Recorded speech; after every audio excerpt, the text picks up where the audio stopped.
Hey everyone, I just want to take a few minutes. I know it's been a few days since we've been on. We've been a little bit busy. School starts next week, so we've just been trying to enjoy the summer and keep our usual routines going. The girls are missing you guys, and we hope that to do a video, maybe tonight we'll do a bedtime video. They are currently out playing with friends, so I thought I would take a few minutes to continue on with our story. Last time that it was just me on talking about Kelly's story, I was discussing our move to Washington from Texas. Kelly was just starting the first grade.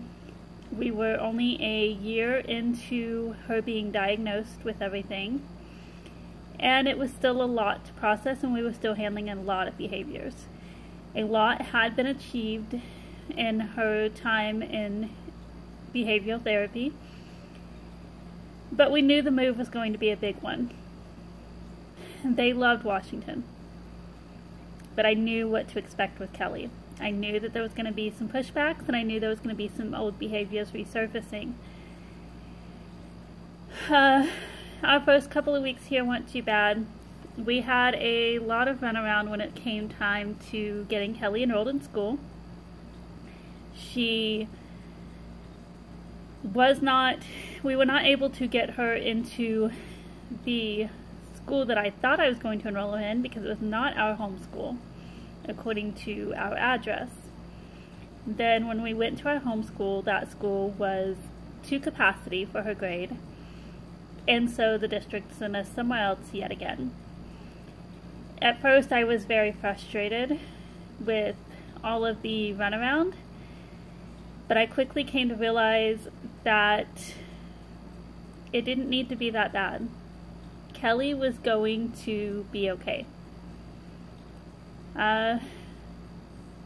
She started new school, and her teacher seemed very understanding. And I soon came to realize that her teacher had a background working with kids on the spectrum. She had a background teaching kids specifically on the spectrum, and that was the only students that she had. So she was used to the IEPs, and she knew how to handle different behaviors. She knew how to be patient. She knew how to reach out. That became very important, and it helped Kelly tremendously. I could not have asked for a better teacher to help transition her here. I honestly believe we were put where we needed to be, and I'm forever grateful to that teacher. Her first grade year did experience a lot of different behaviors in the first few months. We experienced behaviors like hitting and using her hands on friends, which was not a behavior we had experienced in a long time. But the teacher held a lot of open communication with me, and we learned a lot on each other and how to help Kelly together. That became very important. I loved her teacher, and I loved how her year ended. Even though there were struggles, her teacher was always there for her, and she became a very trusted contact of Kelly's.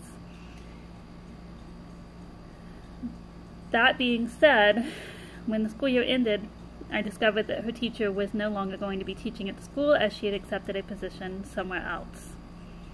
That made me sad. Kelly had developed a very good, trusting relationship, and she could go to her teacher when she was feeling upset. But I continued forward, and I looked forward to second grade. I had to wait the summer to see if she was going to be allowed to stay in her school that she was already at versus having to change back to her home school.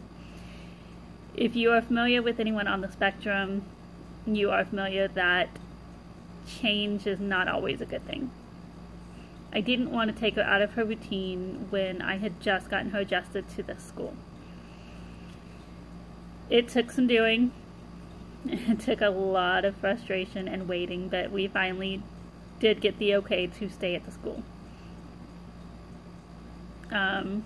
That put us into last year, which was second grade. And it came time for new teachers, and it came time for Diana to start kindergarten. This was going to be an interesting year. I was sending my baby to kindergarten, and I was sending Kelly into second grade with a first-year teacher. Yet again, the nerves were setting in. But at this point, we were well settled, and she was still seeing a lot of familiar faces at the school, and a lot of people who'd gotten to know her. The teacher was not new. She had been a student teacher the prior year, so she knew Kelly a little bit. That helped. That made me a little bit more at ease. And we just had to take it step by step. I did what I had started to do, which was open up the lines of communication. When school started, I immediately, within the first few weeks, set up a meeting so that we could discuss Kelly and how she could communicate with Kelly better in the classroom to help her, not just instructions on an IEP form. She needed to know Kelly, and she needed to know who Kelly was. The year actually went really smooth, at least in the classroom. Second grade was a tough year for us. We ended up experiencing a lot of bullying towards Kelly. And I didn't know this for a long time when it was happening.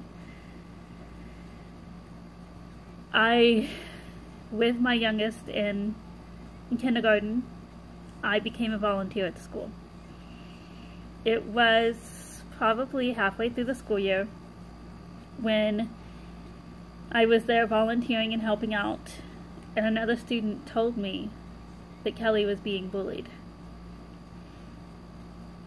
That did not sit well with me. Kelly hadn't mentioned it to me. She had mentioned a couple of instances that were typical instances. Oh, this person was mean to me.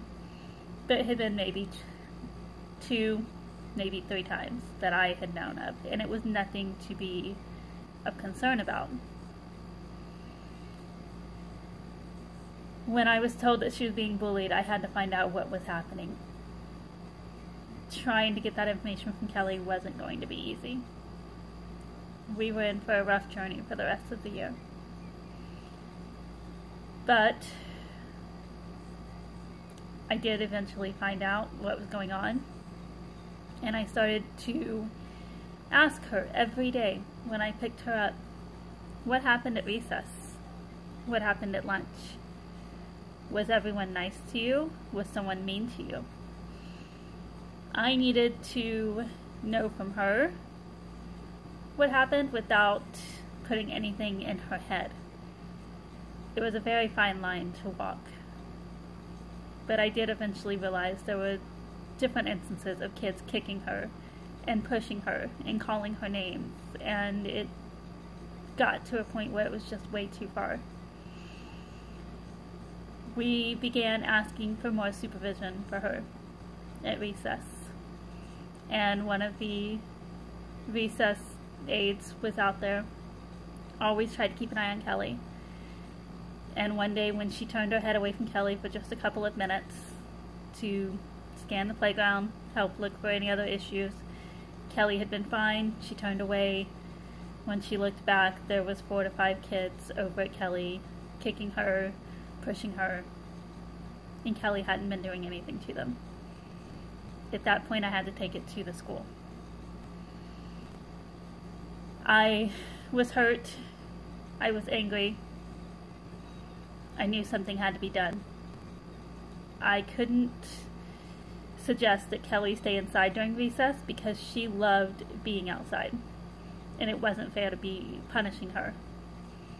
I had a meeting with the dean of students and the principal and a couple of other people that were close to Kelly, including her teacher and the supervisor who was trying to keep an eye on her at recess. We came up with a plan for her to check in with different people at recesses and to make sure that they knew instantly if something was happening. I had a list of names that Kelly had given me from the different instances, and I gave that to the principal.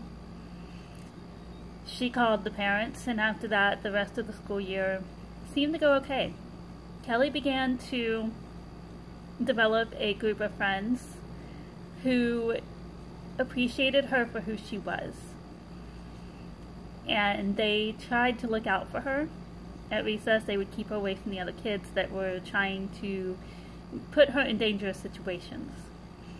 If something was happening, there was even a couple of older students in the 4th grade who would look out for her and step in if needed. So the rest of the 2nd grade year went fairly smoothly. DJ absolutely loved kindergarten. She actually is not quite ready to move on to 1st grade, but we'll tackle that.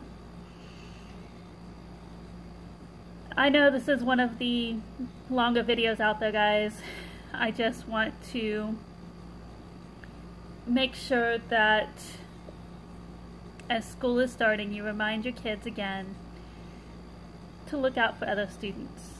If someone's having a hard time, try to let your kid know it's okay to go talk to them and see if they can help. You know, they don't have to stand into a physical situation, but let them know that bullying's not okay. If they see it, try to be a friend to the person that's being bullied and let the adults know who the bully is. Because guys, the kids these days are getting to be a lot worse than what they used to be. They're getting a lot meaner, a lot more physical. And it's scary because it's starting so young. To see what my daughter experienced last year in only 2nd grade, it scares me as she gets older. But I hope that she will continue. No matter where we go, I hope that she will continue to find just a few friends who will look out for her, who will protect her, until she can use her words and find her own way of coping in society. She needs those good friends. I hope you guys will teach your kids to do the same. I'm going to go ahead and get off here for right now. I'll hop back on later. And I hope y'all have an amazing day ahead of you. Talk to you soon, guys.